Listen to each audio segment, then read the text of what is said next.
Shalom, saudara-saudaraku yang dikasihi dan diberkati oleh Tuhan.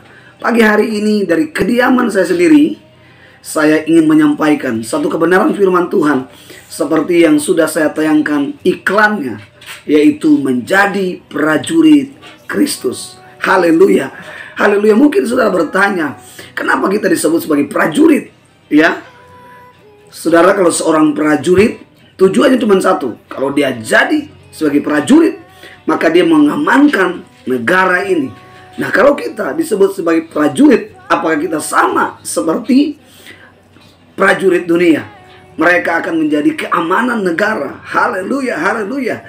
Nah, hari ini kita akan melihat ada beberapa kriteria untuk menjadi seorang prajurit Kristus. Maka dari kediaman rumah saya ini, saya rindu bahwa lewat kediaman rumah saya ini ada satu kebenaran yang ingin saya pertegaskan kepada kita semua, agar kita diberkati oleh Tuhan, agar firman Tuhan ini membangkitkan kita, membangkitkan saudara-saudara untuk bangkit menjadi seorang prajurit. Nah, hari ini kita akan belajar bersama-sama firman Tuhan yang terambil di dalam 2 Timotius pasal 2 ayat 1 sampai pada ayat yang ke-13.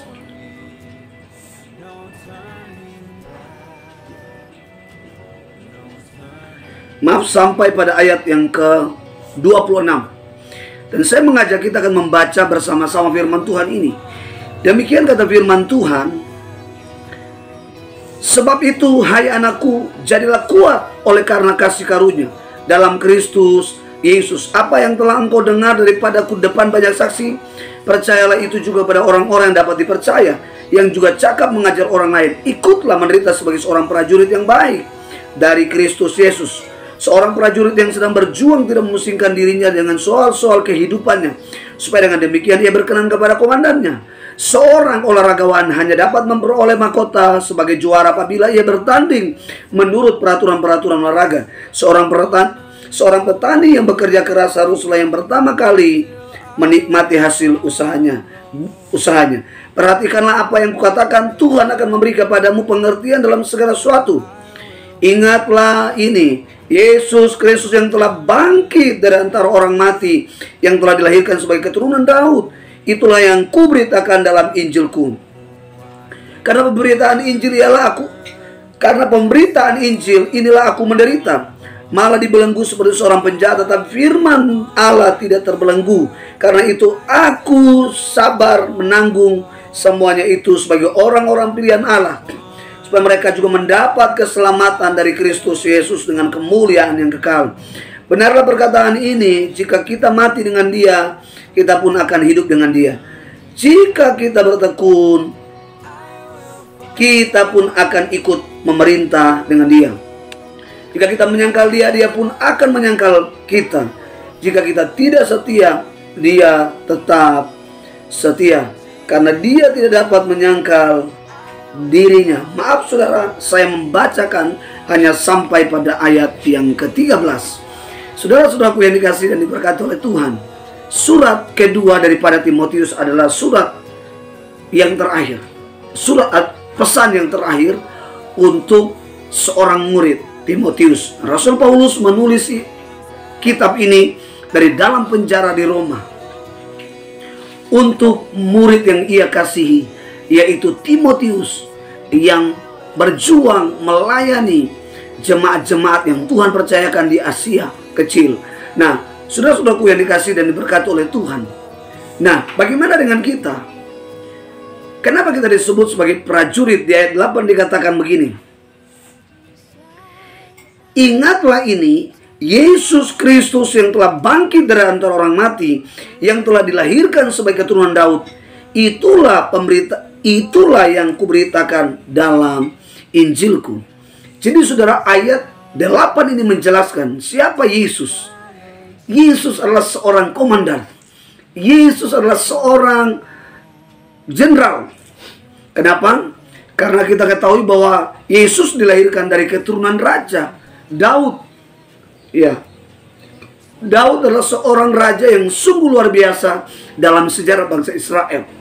Nah, karena itu Rasul Paulus menegaskan, mengingatkan lagi kepada muridnya. Demikian juga Tuhan menegaskan pemberitaan ini, mengingatkan kepada kita. Setiap kita yang telah percaya kepada Yesus Kristus sebagai Tuhan, saya dan saudara adalah prajurit. Katakan amin. Haleluya. Haleluya. Haleluya. Nah, saudara, saya mencatat ada tiga hal atau tiga kriteria saudara dan saya disebut sebagai prajurit Kristus. Saudara, di ayat 1 dikatakan, sebab itu, hai anakku, jadilah kuat oleh kasih karunia dalam Kristus Yesus. Jadi kriteria pertama untuk menjadi seorang prajurit, dia harus kuat. Seorang prajurit, nggak ada komandan bisa menerima orang-orang yang sakit-sakitan, orang-orang yang malas-malas, orang-orang yang lemah, orang-orang yang kurus kering. Tetapi dikatakan dia harus kuat. Kuat itu dalam arti dia sehat, dia kekar, dia tahan banting. Nah, demikian kita sebagai orang-orang yang hidup dalam Kristus, sebagai orang-orang yang disebut prajurit, kita harus kuat. Dikatakan apa?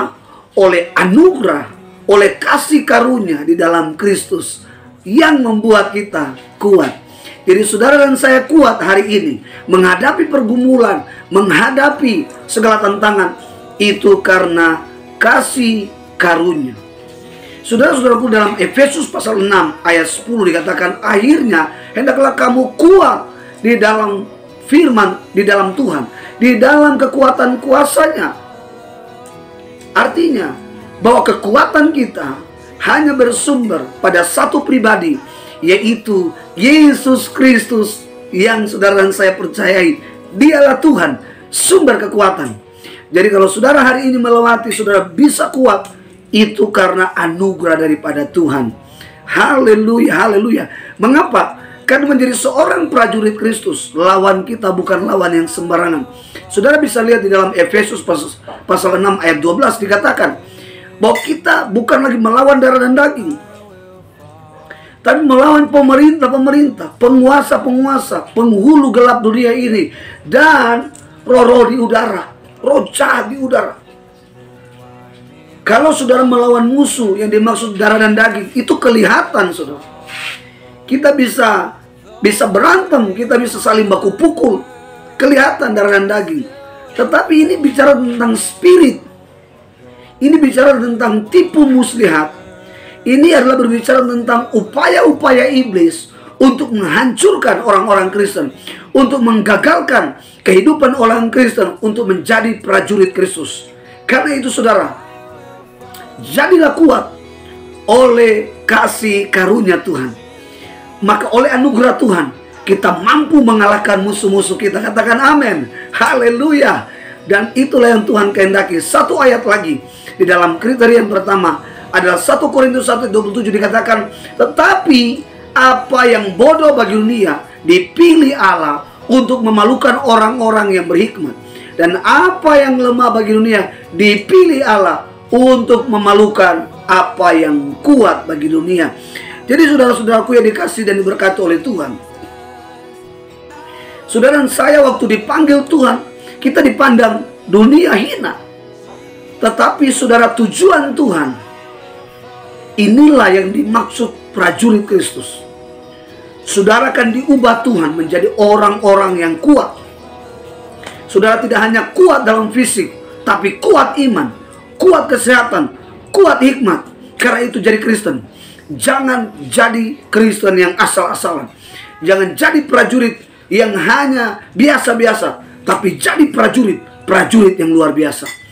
Karena tujuan daripada seorang prajurit melakukan segala perintahnya cuma satu, supaya mendapatkan perkenanan. Demikian juga saya dan saudara, supaya saya dan saudara mendapatkan perkenanan di hadapan Sang Jenderal, Sang Raja, yaitu Yesus Kristus. Berikan tepuk tangan yang meriah bagi Tuhan kita. Haleluya, haleluya. Kriteria yang kedua untuk menjadi seorang prajurit adalah dipercaya. Di dalam ayat 2 dikatakan, apa yang telah engkau dengar daripadaku di depan banyak saksi, Percayalah itu kepada orang-orang yang dapat dipercayai, yang juga cakap mengajar orang lain. Saudara, ini yang dimaksud seorang prajurit Kristus. Anda harus dipercaya oleh sang jenderal, oleh sang komandan. Jika saudara gagal dipercayai, saudara juga tidak mampu mempercayai hal-hal atau kebenaran mandat dari Tuhan untuk orang lain. Artinya saudara tidak akan bisa mengubah seseorang tanpa saudara berubah dulu. Saudara tidak akan mengajarkan orang lain melakukan tanpa saudara melakukan terlebih dahulu. Karena itu saudara, satu hal firman Tuhan yang terambil dalam Injil Matius pasal 28 ayat 19 dan 20. Perintah Tuhan adalah saudara dan saya harus pergi menjadikan segala bangsa menjadi murid-murid Kristus. Ini adalah satu perintah yang Tuhan percayakan kepada kita agar kita memberitakan kepada bangsa-bangsa. Bagaimana bangsa-bangsa bisa menerima Injil? Bagaimana bangsa-bangsa bisa percaya kepada Tuhan Yesus kalau saya dan saudara tidak dipercaya? Kenapa? Pesan yang saudara terima, ajaran yang saudara terima, saudara tidak melakukan. Itu artinya orang yang tidak dapat dipercaya. Kalau saudara mendengarkan firman Tuhan hari ini dan saudara berkata, Tuhan ampuni saya, dan mulai hari ini saya akan melakukannya untuk memberitakan Injil kepada bangsa-bangsa dalam keadaan apapun, saya siap. Saudara dengarkan baik. Itu yang Tuhan nanti-nantikan. Karena saudara, satu orang saja dalam satu bangsa saudara tobatkan, saudara bawa dia kepada Tuhan, seluruh tentara sorga, seluruh malaikat dan Tuhan itu sendiri bersorak-sorai. Sorga itu bernyanyi, sorga itu penuh dengan sukacita, karena ada orang-orang yang sudah binasa itu diselamatkan. Karena itu saudara, satu jiwa bagi Tuhan itu sangat berharga. Karena itu dalam Injil Yohanes dikatakan, jika Tuhan punya 100 domba, satu hilang di hutan, Tuhan tinggalkan 99 dan dia mencari satu domba yang hilang. Makanya ada lagu 99 domba yang di kandang, yang satu hilang di hutan, tak dapat pulang.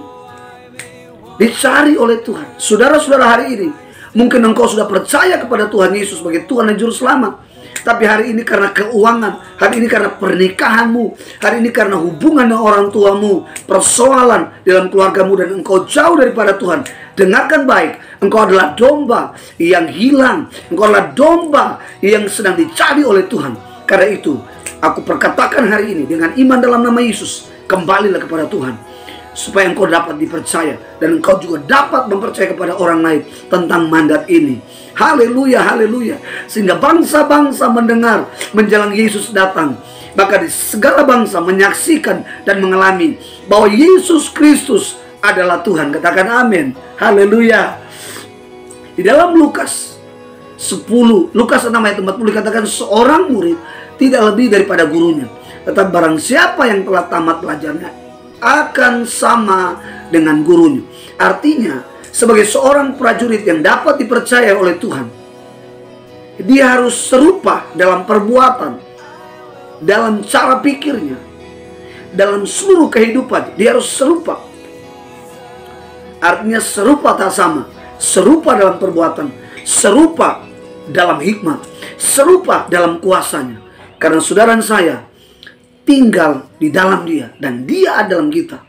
Karena itu saudara, kita layak disebut sebagai orang-orang atau sebagai prajurit Kristus. Satu ayat lagi dalam kriteria yang kedua ini, yaitu Matius 25 ayat 14 dikatakan begini. Ayat 14, Matius 25 ayat 14 dikatakan begini, sebab hal kerajaan sorga sama seperti seorang yang mau bepergian ke luar negeri, yang memanggil hamba-hambanya dan mempercayakan hartanya kepada mereka. Yang seorang diberikannya 5 talenta, dan yang seorang 2 talenta, yang seorang lagi 1 talenta, masing-masing menurut kesanggupan, lalu ia berangkat. Saudara, ini kisah tentang 3 orang yang diberikan talenta kepada 3 ini diberikan talenta masing-masing sesuai kemampuannya. Saudara, hamba yang pertama menghadap kepada Tuhan. Dan Tuhannya berkata, aku memberikan kepada engkau 5 talenta. Dan engkau harus dengarkan. Engkau harus buat 5 talenta ini menjadi 10 talenta. Dan dia memberikan 5 talenta dan dikatakan, pergilah, lakukanlah perintahku ini. Dia katakan, siap. Hamba yang kedua datang dan dia berkata, aku memberikan engkau 2 talenta. Pergi dan jadikanlah 2 talenta ini menjadi 4 talenta. Dia katakan, siap, laksanakan. Dia pergi. Hamba yang ketiga, hamba yang terakhir datang kepada Tuhan Yesus, kepada sang Tuhannya, dan dia berkata, aku memberikan engkau 1 talenta.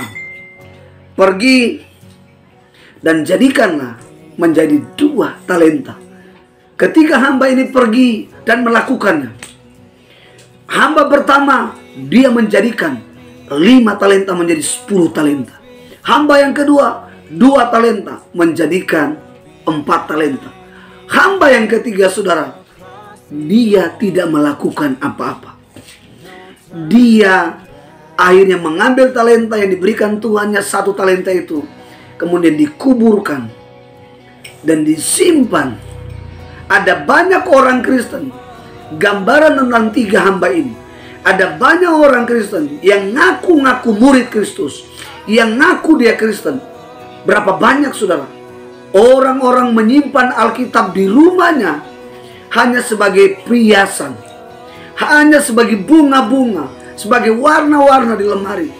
Tetapi tanpa hari dia tidak menyentuh firman Tuhan. Saudara, tahukah saudara bahwa firman Tuhan yang tercatat menjadi suatu buku dalam Alkitab itu adalah suara Tuhan? Saudara mungkin melihat ada huruf-huruf mati, tapi jika engkau baca dengan iman, maka firman-firman itu akan menjadi huruf-huruf yang hidup, yang dapat membangkitkan saudara dari persoalan, dari sakit penyakit yang saudara alami. Dan dia akan menjadi penyembuh, dia akan menjadi kekuatan dalam hidup saudara, dia akan menjadi sukacita dalam hidup saudara. Haleluya, haleluya. Karena itu saudara, jadilah prajurit yang dapat dipercaya, sehingga engkau dapat mempercayai kepada orang lain. Maka dengarkan baik, semua bangsa akan mengenal Yesus Kristus adalah Tuhan bagi kemuliaan Allah Bapa di sorga. Haleluya. Dan kriteria yang terakhir, saudara-saudaraku yang dikasihi dan diberkati oleh Tuhan, di dalam ayat 3 dikatakan, ikutlah menderita sebagai seorang prajurit yang baik dari Kristus Yesus. Seorang murid, seorang prajurit yang sedang berjuang tidak memusingkan dirinya dengan soal-soal penghidupannya, supaya dengan demikian ia berkenan kepada komandannya.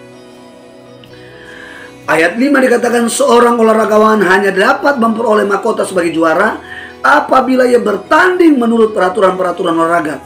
Seorang petani yang bekerja keras haruslah yang pertama kali menikmati hasil usahanya. Dikatakan di dalam ayat 3, ikutlah menderita. Menderita yang dimaksud sebagai prajurit Kristus karena Injil. Menderita yang dimaksud di ayat 3 adalah menderita karena Injil. Bagaimana dengan orang yang menderita karena korupsi, narkoba? Karena apa? Mereka bukan menderita karena Injil, tapi mereka menderita karena perbuatan-perbuatan mereka harus dipertanggungjawabkan, dihukum. Secara hukum dia harus pertanggungjawabkan, tetapi secara Tuhan dia juga mempertanggungjawabkan nanti satu kelak apa yang ia lakukan di bumi ini. Karena itu saudara, menjadi seorang prajurit konsekuensinya adalah kematian. Konsekuensinya adalah kematian. Karena itu saudara, kalau saudara perhatikan 12 murid Tuhan Yesus, matinya tidak ada yang mati terhormat. Paulus digoreng, Yohanes Pembaptis dipenggal kepalanya, ya, dan Petrus disalib es. Ada banyak rasul-rasul yang mati. Karena dunia atau iblis yang ada di bumi ini tergoncang. Seluruh kekuatannya sudah dirampas oleh Yesus. Sudah diambil oleh Yesus. Segala maut, kunci kemenangan sudah ada di tangan Yesus. Maka saya dan saudara yang percaya kepada Yesus, kuasa yang ada di sorga itu diberikan kepada kita. Kemenangan yang ada di sorga itu diberikan kepada kita. Katakan amin. Haleluya, haleluya. Karena itu saudara-saudaraku yang dikasihi dan diberkati oleh Tuhan, Rasul Paulus mengatakan di dalam 2 Timotius 2 ayat 10, katakan, karena itu aku sabar menanggung semuanya itu bagi orang-orang pilihan Allah. Bagi orang-orang pilihan Allah supaya mereka juga mendapat keselamatan dalam Kristus Yesus dengan kemuliaan yang kekal. Benarlah perkataan ini, jika kita mati dengan Dia, kita pun akan hidup dengan Dia.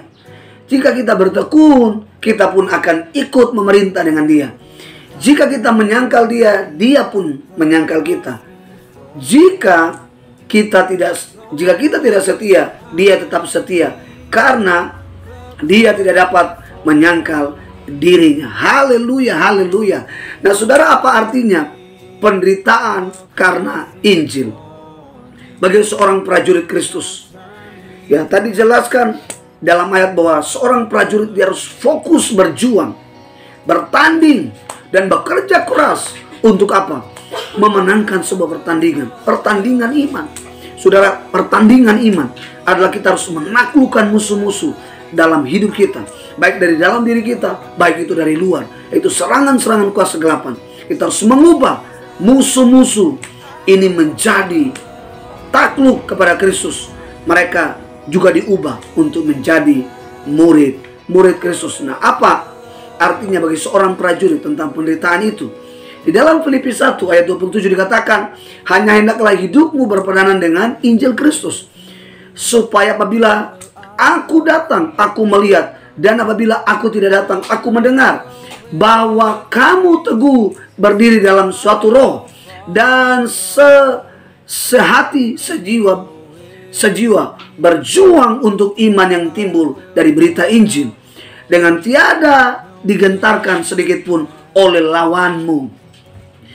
Bagi mereka semuanya itu adalah tanda kebinasaan, tetapi bagi kamu adalah tanda keselamatan.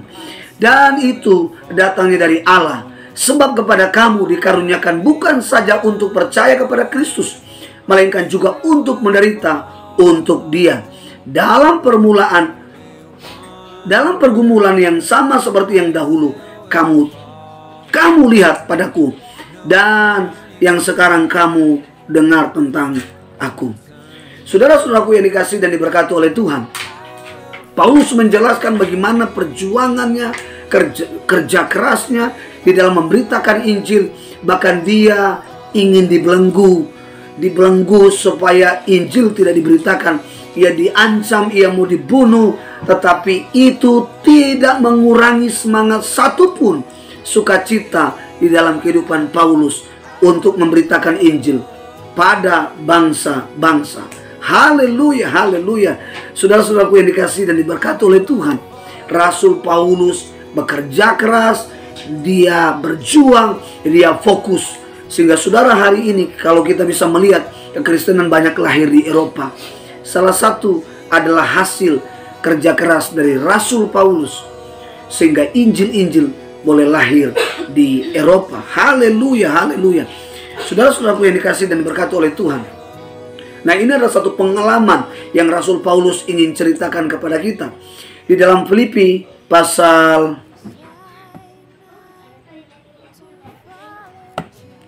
ada satu pengalaman Rasul Paulus. Mohon maaf, saya tadi menyediakan firman Tuhan, tapi mungkin karena saya tidak save maka hilang. Nah, saudara, Paulus menjelaskan dia mengalami kedinginan, kelaparan, dia ditindas, dia dibunuh, diancam, dan lain sebagainya. Tapi itu tidak mengurangi. Bahkan Rasul Paulus, saya garis bawahi perkataannya begini. Ya, firman Tuhan yang ditulis kepada jemaatnya, bahwa dia berusaha bekerja keras, satu, untuk memelihara jemaat, supaya mereka bertumbuh, dan iman mereka bertumbuh di dalam Kristus. Dan itu yang dirindukan oleh seorang Rasul Paulus dari kehidupan Timotius. Nah, apa yang Tuhan rindukan dari kehidupan saya dan saudara? Apa yang Yesus rindukan dari kehidupan saya dan saudara? Yesus mau supaya saya dan saudara melakukan atau ada di 3 kriteria ini. Bagaimana dengan saya, Bapak Pendeta, belum mencapai 3 kriteria? Hari ini ambil keputusan dan lakukan ini. Maka saudara akan melihat ada banyak jiwa-jiwa yang sudah akan bawa persembahan kepada Kristus. Sampai di sini kebenaran firman Tuhan yang saya dapat sampaikan dari kediaman rumah saya sendiri. Kiranya firman Tuhan ini memberkati kita semua. Salam kasih dan damai sejahtera dari program Disciple of Christ. Haleluya. Amin.